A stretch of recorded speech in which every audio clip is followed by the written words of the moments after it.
Welcome back to AWS On Air. I am your local neighborhood CloudFormation DA, Brian Terry, and I'm joined with my good friend here. Yeah, I'm A.M. Grabelli. I've been here all day. You know me. I'm a Yes. solution architect here Yes. at AWS and one of the hosts of AWS On Air. So happy to be with you. We've got our guest down here too. Tell us about yourself, Seongbin. Yeah, hi everyone. My name is Changbin Gong. I'm one of the principal solution architects and based in Boston. I'm glad to be here.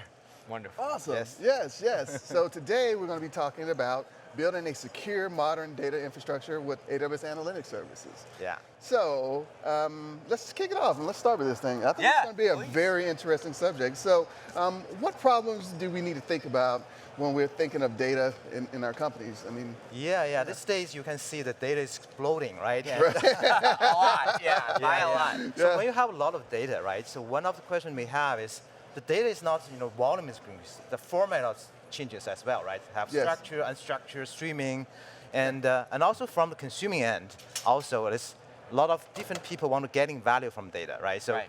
in this case, how you can quickly getting the value, getting insight from data, that's the challenge. That's the problem we want to address for today. Yeah, it Yeah. makes sense. I mean, we're storing all of this data now, right? Yeah. Like we've had a lot of innovations that allow us to actually store this amount of data. Yeah. What do we do with it now that it's stored, right? Like it still needs to earn back the cost. Exactly. That why we're storing it, right? Exactly. So Yeah. Exactly. it's a great problem to think about. Yeah. So that's the reason why we want building this modern data architecture, right? So before, if you see we traditionally building the data warehouse, right? So on-premise, it's very expensive, not able to scale. Right. And causing data silos as well, right? So that's why we are using this modern data architecture on AWS to have unlimited scale. You really can, putting the unstructured, structured data into this data lake architectures and enable you very quickly to gaining the value, enable the downstream analytics services as well. I love that. So you've Yeah. already mentioned something I'm going to ask about, I think, in Yeah, a sure. minute, about data lakes. Yeah. But there's probably other problems too of getting, other than just getting value out. Like, what does a modern data architecture help you solve, in addition to the problems I'm already considering about?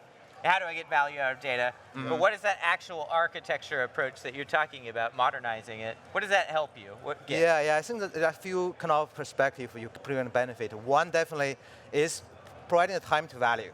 So services is very can give you the the quick response and very quickly. And the second is the cost, right? If you have a lot of data, it's humongous, cost. The people will not use it. So Yeah. it's the second benefit is the cost, effectiveness. So we'll see that is one is time to value, the cost benefit, and third one is very easy to use. And in the demo we'll show it's very easy, and even you're not a developer, and we have very user-friendly graphic UI interface. You can drag and drop, and very easily can building the analytics services to get Nice. value. Yeah.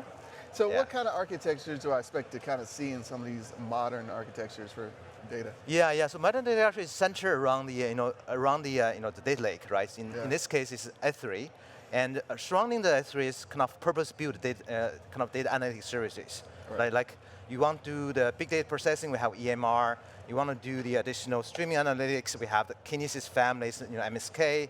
We have, if you want to do the machine learning, we have SageMaker, right? So in this case, centered around this data lake in the center and have all the surrounding purpose-built.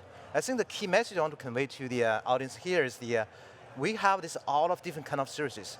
You have to choose the right one for right use cases, right? One size doesn't fit all. You cannot just using one service to apply to all use cases. It does not work at here. You briefly touched on a data lake. Can you talk a little bit just what is a data lake for some of our customers who don't understand? Yeah, that that's a good question. Yeah, a lot of people ask. So data lake is actually the centralized data repository, right? Allow you to put in the data in to gaining the value. The difference, people ask, okay, what difference between data lake and data warehouse, warehouse. right? You can read my mind. Exactly. That's exactly where I was going. Yeah. So data lake data lake is relatively new compared to data warehouse, and the data warehouse is in the way is primarily focused on the structured data. You have to have a schema before you put into the the data warehouse. For data lake, it's much simpler, right? You can dumping in structured, unstructured, semi-structured data in there. But then later on, once data is stored, you can scan the data to extract the schema out. So that's key difference between these two kind of data stores. Sounds like it helps a lot with scale. Like Yes. when Yeah. you're dealing with data at very large scale, you could get slowed down by something like a data Exactly. warehouse, but with Exactly. a data lake, Yeah. just pour it in, right? Yes. Okay. And there's another concept called data swamp, right? I have heard of the data swamp. Yeah, yeah. So if you're putting data into data lake, you don't do it, data becomes stale, right? Right. No value. And so that's why it's key to make sure you have the enable your data lake to be able to access by the other, additional services in there. I love it. Very Yeah, cool. I mean, there's a lot of things there too around the data. Just moving the data into the data lake, there's architectures, I think, like a data pipeline.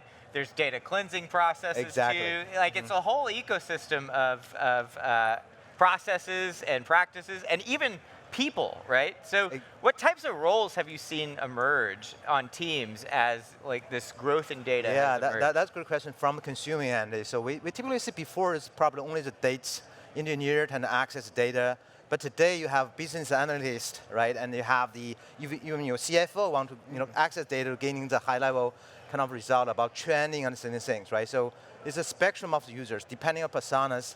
And here the key of this modern data actually also is enable, right? Different kind of the user personas, depending on the permissions, right? You can easily access data. Yeah. And providing that unified governance control models. Makes sense. Yeah. Very cool. Okay. At AWS, we talk a lot about the well-architected framework. Do these modern architectures fit into that framework? Yeah, absolutely. Yeah. So this modern architecture is kind of getting the value and the key principles from the well-architected review to ensure, for example, how to highly secure, cost-effective, right? To enable the customer to be operational excellence, right? So all of it embodied into this architecture itself. Wow. Yeah.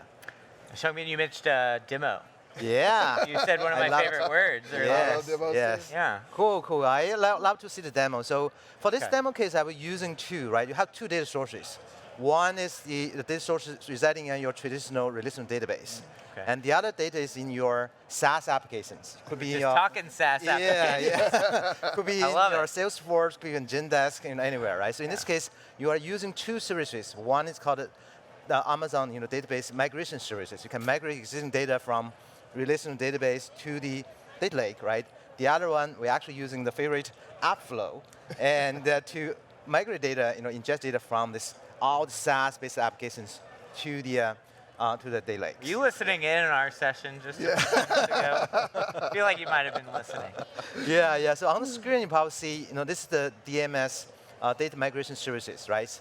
It's very simple to set up, and depending on how large the data volume you want to, ingest, and you can do this one time, or you can do it continuously, right? You can capture the changes while you do the migration, so you have the latest changes can be from your source to target. Wow. Yeah. So as you can see, I just do a table kind of stats. I already ran this one here just for the sake of time. And you can see in this case, I have two data, right? One customer data, cards and sales. Okay. And I have roughly 100 rows kind of ingest from the source to the S3, the data lakes. Wow. Okay, so then next is Appflow, right? So, and it's very easy to use and low code, and you don't need to add writing code in this case, right? We So- talked a little bit about that with Fannie Mae in Yeah. the last section. Yeah, that's great. So you have, here on the screen, you see a few basic steps, right? You just connect to your sources. The Appflow itself, out of the box, supporting some built-in connectors. So majority of the well-known, popular, SaaS applications are already in there. Yeah. But if not there, you feel free to build your customized connectors. So you can use Appflow. Yeah. Right. That's good. So in this case, very quickly, just show the flows, right? So I put in here, and here's the supported, all supported kind of sources in here, right? So in this case, I probably choosing the Salesforce. Okay. Right. In this case, you can build in the connections, and you can create a new connection in here, and in order to build in the new ones. So I actually have this one already created. I did not want to go into the detailed steps in there, but I want to show, right? Once your data is actually using this different services ingesting to the data lakes, and what do, right? You don't want to become this one again, right? Yeah. Yeah. So here's one of the key services in here called AWS Glue. Glue is a serverless data integration services, right? So primarily two kind of functions. One is providing a data catalog capabilities. So once your data in the data lake, so you can scan the data to extract the schema for your data sets. That's one of the key. The Okay. second capability of the Glue is the kind of ETL transform engine, right? the good thing in part here is the very easy to use. You don't need to write in code in that sense. Again, we have a Glue Studio. You can drag and drop into building that scripts. Yeah. This is also something I mentioned on our last session about writing connectors out to webhooks and, Yes. and event log pollers and things like this. In another life, I also worked for an e-commerce company that I worked on their ProServe team, where we would move people from existing e-commerce solutions to our e-commerce solution, and a lot of that was, you can guess, ETL jobs that I had to custom write against their system to our API. And that code is very brittle and breaks all the time and is hard to run and was never fun for me to write either. Yeah. You're telling me that if I had been living now instead, I could just use something like Glue, and all the ETL stuff is more managed for me. Yeah, pretty much, right? So the Glue. Okay, you broke my heart. Yeah. But that's amazing for our customers now. Exactly. I think the benefit in here is a very easy to use interface. It's super fast and cost effective, right? So in here is the two things in here. One is called a Glue Crawler. Yeah. And the way it works is kind of crawl the data, automatically generate that data catalog for you. So that's one of the key things. No hands-on, right? You don't need to write in code. That's nice. So So here I show the Glue jobs. And again, it's can using the Glue Studio to build this job itself. Wow. So I'm showing one of the sample job in here. And so you can see all of this code in here. And if I drag top a little here, it's can automatically generate for you. Right. So you don't need to write code anymore. So you have to, if you are ETL kind of developer, you have to seriously think about. That's amazing. No. I love that. I never want to write another ETL script ever again in my life. And I don't have to. That's amazing. And it's a recurring thing. We keep saying this: low code, no code solutions that make developing tools like this a lot easier. Exactly. So where is this ending up? That's we go through Glue. So we kind of go through Glue, transform data, right? You can do the can drop in the field. You can transform format from the CSV to the Parquet, and to the optimize for the downstream analytics. So once you are done in here, the next step I want to show is a lake formation. Is another key services in here. It's really enable you to do the centralized unified governance. So we mentioned that you have a different personas, right? You have user analytics, you have data engineers, data scientists. Different users have different permissions. Right. So in this case, you can use a lake formation to really control the access. Oh, nice. We even had different data coming in as well from different sources. Exactly. We have, so for example, I have two personas sample here. So one is admin, the other is the analyst, right? So they definitely have different permissions. Wow. And the lake formation here, for example, I put in here, we can grant different the user permissions. For example, this is the admin user, right? I can give the database permission. I can give them, if the admin, I give you super users. Okay. But if I don't want to give them super user, and I give only, you can create a table, right? For if I'm an analyst users, I can give, for example, additional capability to grant others you can job and things in that nature. So very granular, we can grant access to the users.